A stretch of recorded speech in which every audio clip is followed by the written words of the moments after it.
Olá pessoas, quem fala aqui é Belmiro, bem-vindos e bem-vindas ao nosso podcast. Esse podcast da Estúdio Sala de Aula, gravado com o aplicativo Anchor, Anchor.fm. Então recomendo, se vocês quiserem acompanhar melhor nos podcasts, também produzir o seu próprio podcast, grave com o Anchor, em que você não tem que pagar nada e também não tem limite de armazenamento. Então, sem mais delongas, vamos então para o nosso episódio.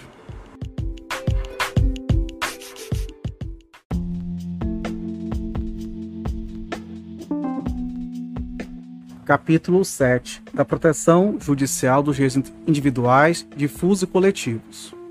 Artigo 208. Regem-se pelas disposições desta lei as ações de responsabilidade por ofensa aos direitos assegurados à criança e ao adolescente referentes ao não fornecimento ou oferta irregular. Inciso 1 do ensino obrigatório. Inciso 2 de atendimento educacional especializado aos portadores de deficiência. Inciso 3 de atendimento em creche e pré-escola às crianças de 0 a 5 anos de idade. Inciso 4 de ensino noturno regular adequado às condições do educando. Inciso 5, de programas suplementares de oferta de material didático escolar, transporte e assistência à saúde do educando, do ensino fundamental. Inciso 6, de serviço de assistência social visando à proteção da família, à maternidade, à infância e à adolescência, bem como ao amparo às crianças e adolescentes que dele necessitem. Inciso 7, de acesso às ações de serviços de saúde. Inciso 8, de escolarização e profissionalização dos adolescentes privados de liberdade. Inciso 9, de ações, serviços e programas de orientação, apoio e promoção social de famílias e destinados ao pleno exercício dos direitos de convivência familiar por crianças e adolescentes. Inciso 10, de programas de atendimento para a execução das medidas socioeducativas e aplicação de medidas de proteção. Inciso 11, de políticas e programas integrados de atendimento à criança e ao adolescente, vítima ou testemunha de violência. Parágrafo 1º. As hipóteses previstas neste artigo não excluem da proteção judicial os interesses individuais, difusos ou coletivos, próprios da infância e da adolescência, protegidos pela Constituição e pela lei. Parágrafo 2º. A investigação do desaparecimento de crianças ou adolescente será realizada imediatamente após notificação aos órgãos competentes, que deverão comunicar o fato aos portos, aeroportos, polícia rodoviária e companhias de transporte interestaduais e internacionais, fornecendo-lhes todos os dados necessários à identificação do desaparecido.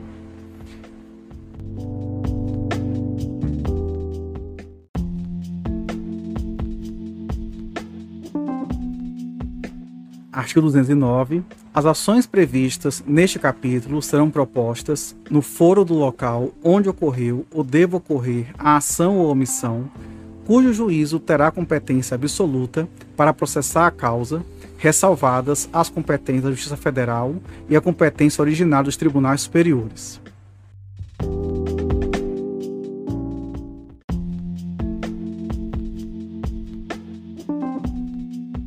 Artigo 210. Para as ações cíveis fundadas em interesses coletivos ou difusos, consideram-se legitimados concorrentemente. Inciso 1, o Ministério Público. Inciso 2, a União, os Estados, os municípios, o Distrito Federal e os territórios. Inciso 3, as associações legalmente constituídas há pelo menos um ano e que incluam de seus fins institucionais a defesa dos interesses e direitos protegidos por esta lei, dispensada a autorização da Assembleia, se houver prévia autorização estatutária. Parágrafo 1º. Admitir-se-á desconsórcio facultativo entre os Ministérios Públicos da União e dos Estados na defesa dos interesses e direitos de que cuida esta lei. Parágrafo 2º.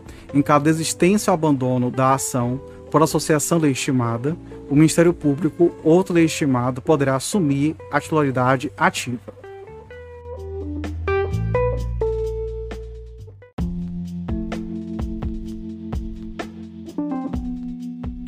Artigo 211. Os órgãos públicos legitimados poderão tomar dos interessados compromisso de ajustamento de sua conduta às exigências legais, o qual terá eficácia de título executivo extrajudicial.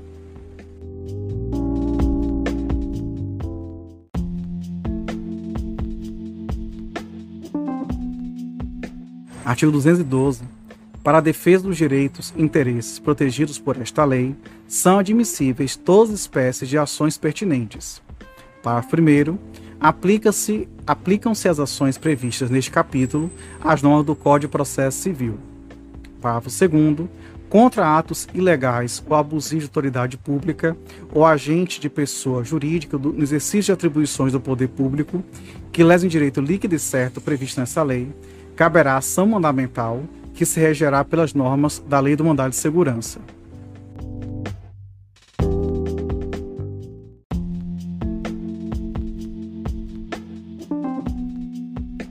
Artigo 213.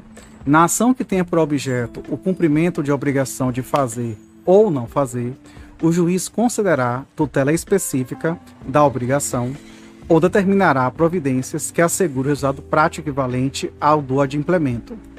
Parágrafo 1º. Sendo relevante o fundamento da demanda e havendo justificado o receio de ineficácia do provimento final, é lícito ao juiz conceder a tutela liminarmente ou após justificação prévia citando o réu. Parágrafo 2º.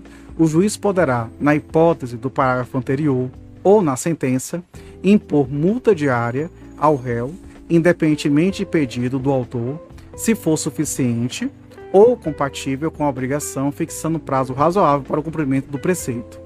Parágrafo 3º. A multa só será exigível ao réu após o trânsito em julgado da sentença favorável ao autor, mas será devida desde o dia em que se houver configurado o descumprimento.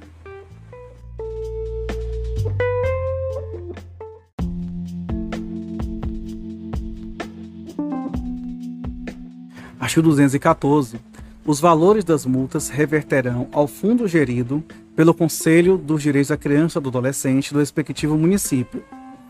Parágrafo 1º. As multas não recolhidas até 30 dias após o trânsito em julgado da decisão serão exigidas através de execução promovida pelo Ministério Público nos mesmos autos, facultada igual iniciativa aos demais legitimados. Parágrafo 2º. Enquanto o fundo não for regulamentado, o dinheiro ficará depositado em estabelecimento oficial de crédito em conta com correção monetária.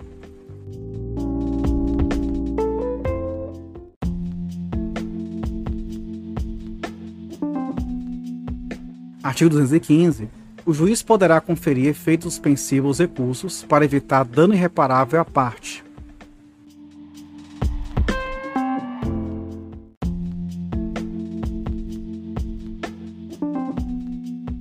Artigo 216. Transitada em julgado a sentença, que impuser condenação ao poder público, o juiz determinará a remessa de peças à autoridade competente para apuração da responsabilidade civil e administrativa do agente a que se atribui a ação ou omissão.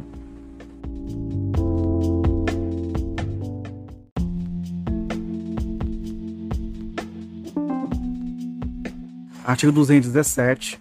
Decorridos 60 dias do trânsito em julgado da sentença condenatória, sem que a associação autora lhe promova a execução, deverá fazê-lo o Ministério Público, facultada igual iniciativa aos demais legitimados.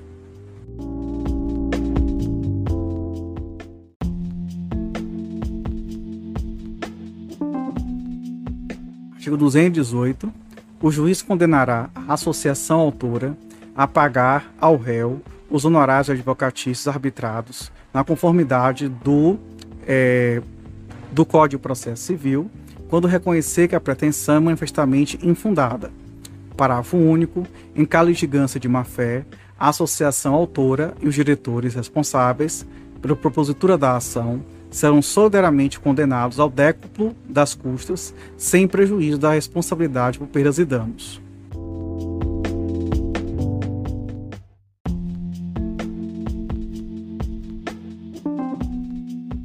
Artigo 219. Nas ações de que trata este capítulo, não haverá adiantamento de custas, emolumentos, honorários periciais e quaisquer outras espécies.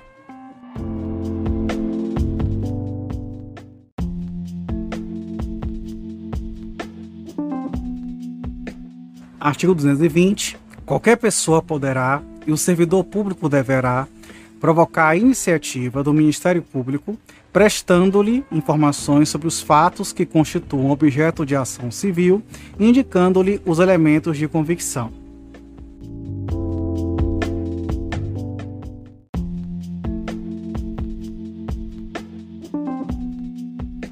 Artigo 221. Se no exercício de suas funções, os juízos e os tribunais tiverem conhecimento de fatos que possam ensejar a propositura de ação civil, remeterão peças ao Ministério Público para providências cabíveis.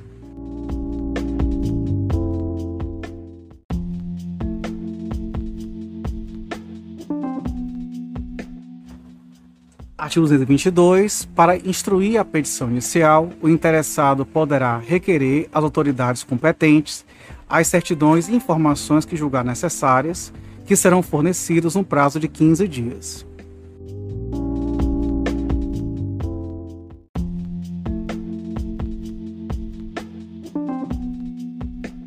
Artigo 223. O Ministério Público poderá instaurar, sob sua presidência, inquérito civil ou requisitar de qualquer pessoa, organismo público ou particular, certidões, informações, exames ou perícias, no prazo que assinalar, o qual não poderá ser inferior a 10 dias úteis.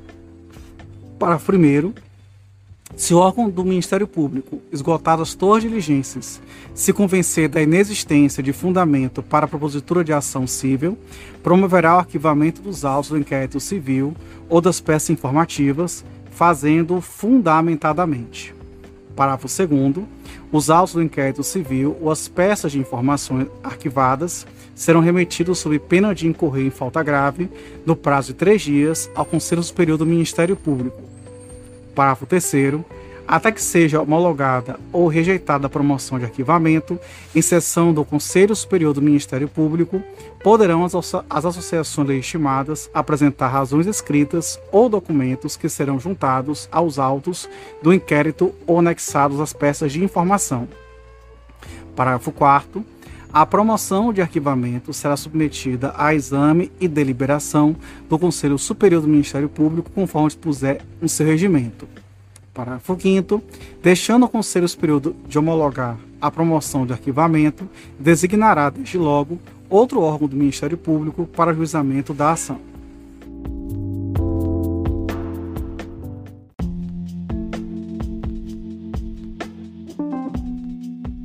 Artigo 224.